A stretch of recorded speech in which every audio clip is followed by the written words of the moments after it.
Hey everybody, it's Denise with The Education. In today's video, I wanted to answer one of the most common questions that I get asked when it comes to learning a foreign language. And that is, how do I actually learn a foreign language? I know that there's so much information out there and I know that it can get confusing. So in this video, I wanted to share my personal opinion, what I've done and what I always advise my students to do. And the scope is to give some clarity around this. Okay, so the first thing I want you to know, even before getting into the step-by-step on how to learn a foreign language, the first thing I want you to think of is, how is it that I always record when the bells are ringing? That's a mystery of life. Okay, so it seems like we're finally done. Anyway, so before we get started, the first and foremost thing I want you to do is believe that you can learn a foreign language. This is not just motivational talk, okay? But it's very essential, because if deep down you don't think you can learn a foreign language, when the time comes, and it will come, that you have a day that the words don't come to you, that you don't feel fluent, that there's so much you don't understand, you watch a movie and you feel like you've never even started learning. So when these moments come, if deep down you don't think you can do it, you will give up. And we don't want that. You're already so brave and so courageous, and I'm so proud of you even for just watching this video. It means you're committed to it. So first thing, just know that you don't need special skills and special aptitudes to learn a foreign language. It's not something that you have to be born with. It's just like going to the gym and training your body, right? If you go and you do it right and consistently, then your body will change shape. Otherwise, it doesn't. So just approach learning a foreign language as going to the gym, learning to play an instrument, just like any other skill. This step is very important because we are normalizing the process, okay? So once we've established that you can learn a language, awesome. Now let's get into the step-by-step. So the first step into learning a foreign language for me is definitely defining your background and your goals. What do I mean by background? It means, what have you done so far to learn a language? Did you learn it in school? Did you take classes? Did you live abroad? Did you study abroad? For me, when I do this with individual students, it's very important to assess their background, because if we know what they have done, okay, we can understand, first of all, what worked, what didn't, okay?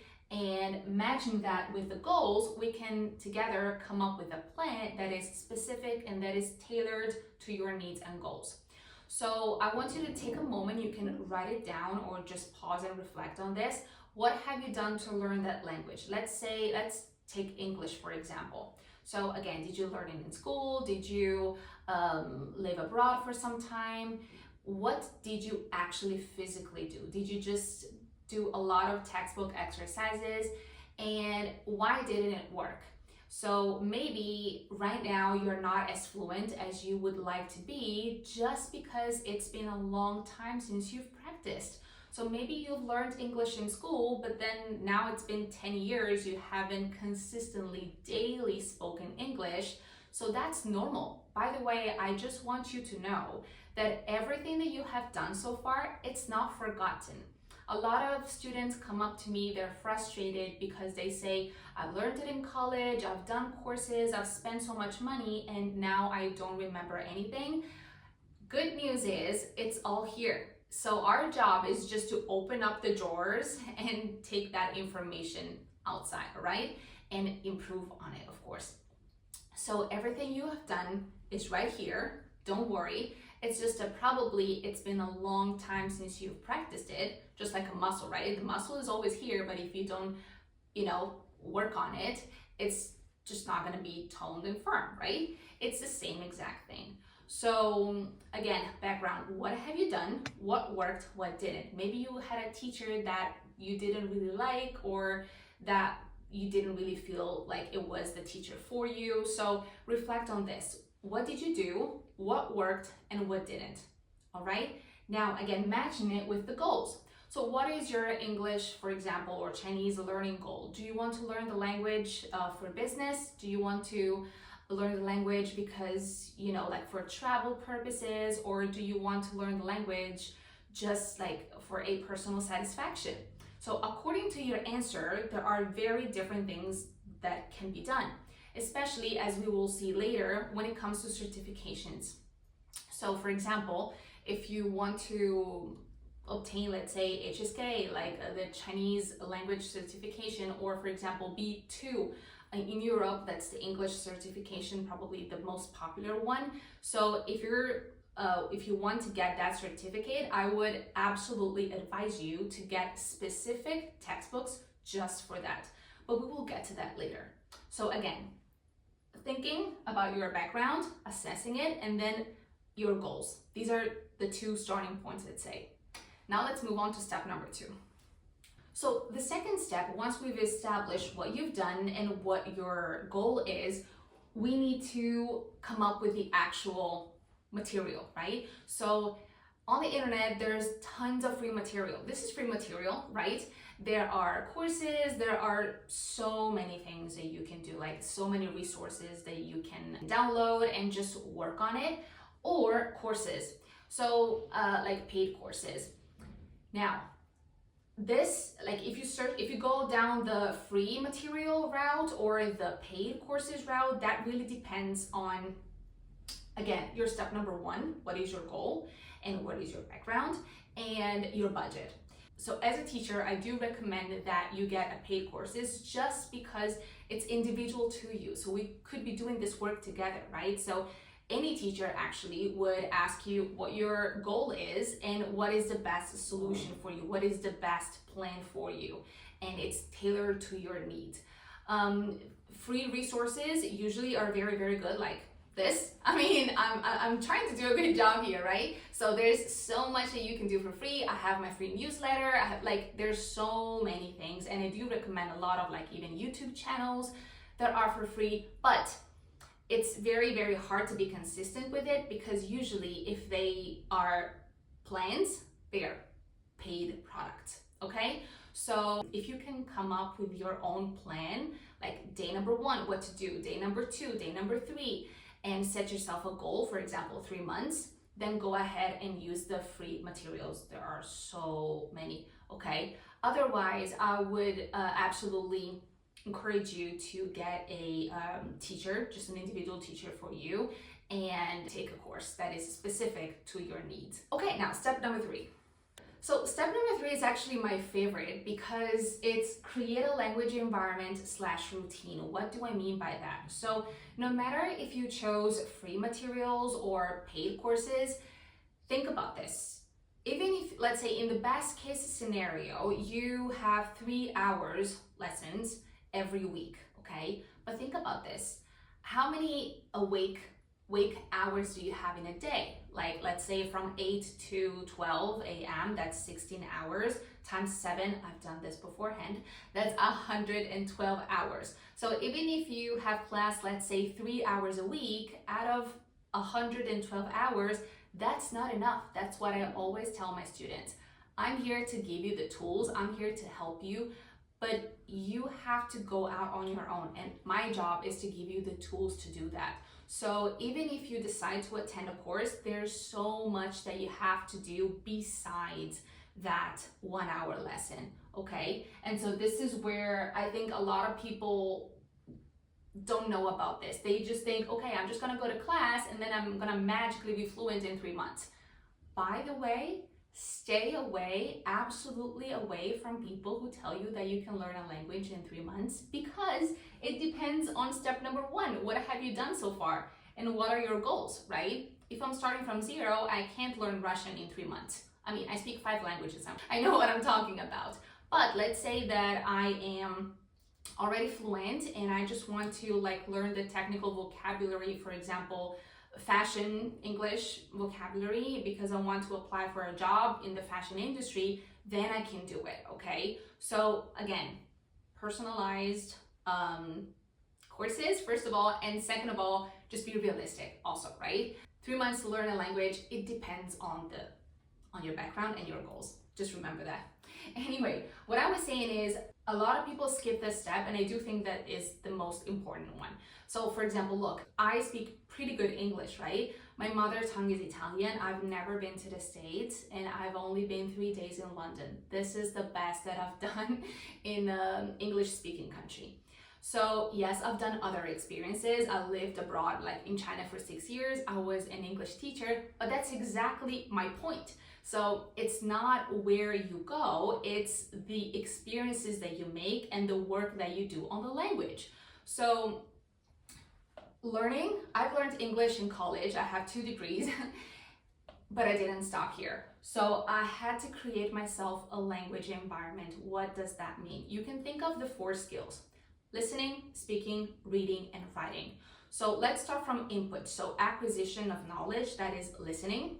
So you can, what I do advise you to do is pick a topic that you like and just listen. You can listen to podcasts, audiobooks, watch YouTube videos like this with subtitles, obviously at the beginning, okay? And then reading. Read, that doesn't mean just stay there, read a book. If you don't like reading books, you can type in, like Google the same topic and just read articles about it, okay? Just as long as you listen and read in that language, okay? This is all input, all information that goes into your brain. Let's put it this way.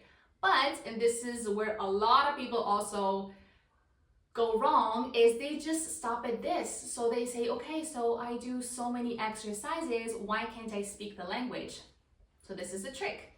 Listening and reading is input. Again, all the information that you either hear or you read that goes into your brain.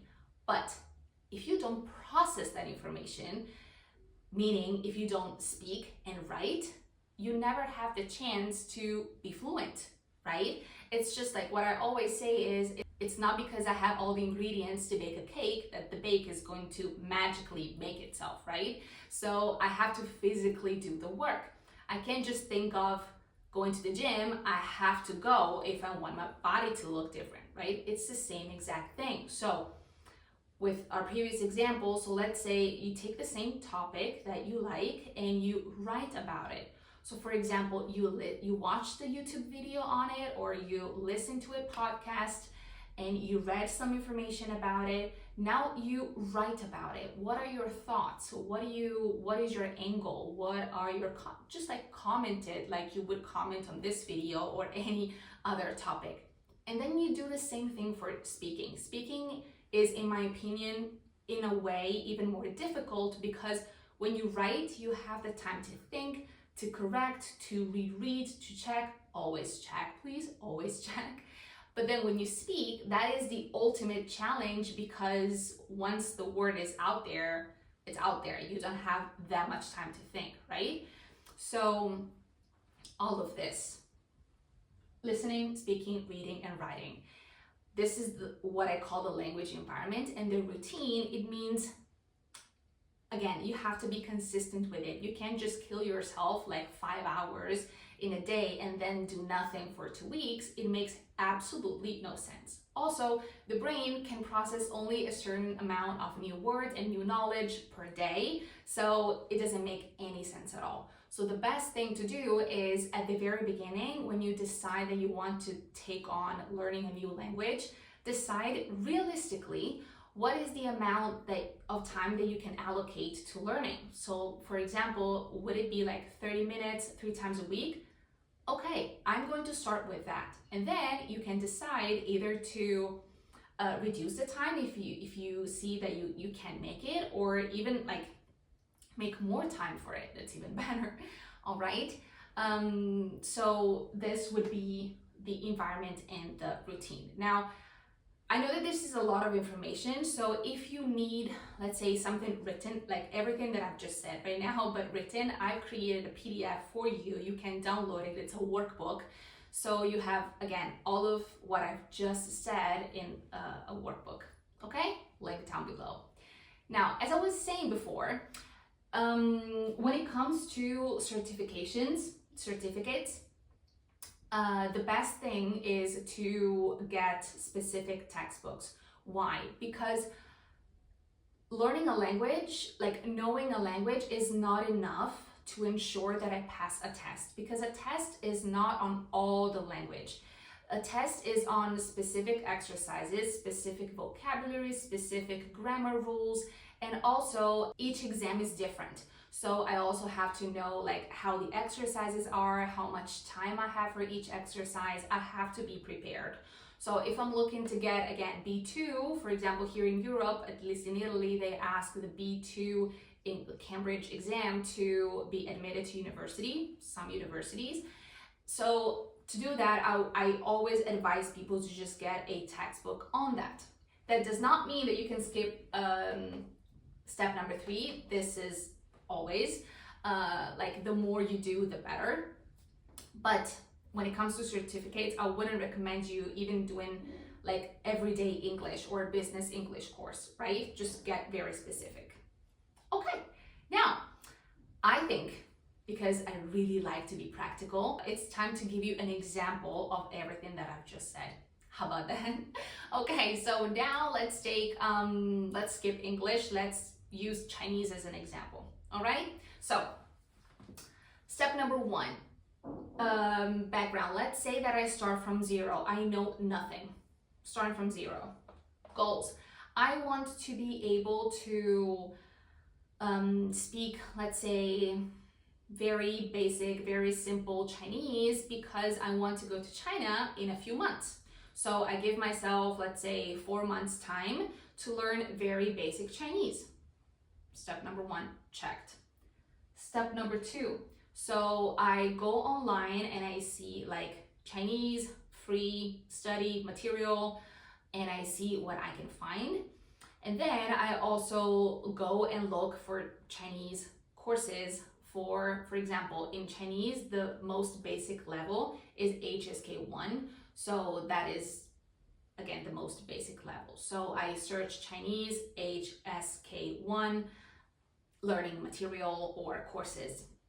And I find, I try to, this is very important, try to have free classes with the teachers, because very, very important step is the most competent teacher might not be the right teacher for you. So the role of the job of a teacher is very, like, I want to say, empathy is very important. So if the relationship is very strong and you really like the teacher and the teacher inspires you, especially because, as we've seen, it's not just about the courses, you have to do a lot of work on it on your own. If you find a teacher that inspires you, that makes you want to do more, that you just can't wait to have class, then I would suggest you to pick that teacher, even if she or he doesn't have a doctorate in language studies, okay? Because at the end of the day, as we've seen, the role of a teacher, in my opinion at least, is to be the facilitator. We take you, right? We walk you, but then you have to go out on your own. That's kind of the point. So after you've tried different teachers, like until you find the one that you like and that really makes you feel, again, inspired and to do more, I would start a course. And then let's say that it's 2 hours per week. The rest of the hours, I would again think, okay, how much time can I dedicate to learning Chinese on my own every single day? Let's say that I can do 20 minutes. Okay, so I'm gonna try week 1, 20 minutes per day. End of week 1, did I make it? Did I not make it? Can I do a little bit more? Can I do a little bit less? And I continue like this, simply by doing more exercises, maybe, or, well, and working on this. So listening. Let's say that I really want to see what people eat in China, for example. So I search a YouTube video and I watch it in Chinese, or I watch a Chinese movie. Even if you don't understand it, this is very important also, it's okay. This is all passive learning. Just like a kid does not understand, like when he's like 3 months old, what you're saying, but the more you speak to them, the more they understand, right? They don't study grammar rules, if you think about it, kids, right? They just start speaking after a year. So that is all passive learning. It's the same thing. And the cool thing about this is that you will see that the more you study, the more you will begin to understand even words that you didn't understand before. That's when you feel like, oh, this is really working. Okay, so this is the listening part. And then the reading, same thing. So because let's say I'm starting from 0 and my level is very basic, I type HSK1 reading texts or reading materials, and I try to read what's on my level. Of course, I wouldn't advise you to read newspapers because that's just not the level, right? So on level reading activities. And then the writing part, I try to write what I can. I try to make sentences, right? So first words and then sentences. This is very important. Remember that you don't speak words, you speak sentences. So first it's the words, but then it's the sentences. So I do this, I do that, she does this, she does that. So try again the process step to write about it and then ultimately speak. So try to say what you've just written down, or try to just speak, talk about it, okay? So this is the example. Now, I hope this video was useful. I know it's a pretty long one, but I hope you found it useful. If you have any questions, please feel free to leave them below, and I'll see you on the next one. Bye!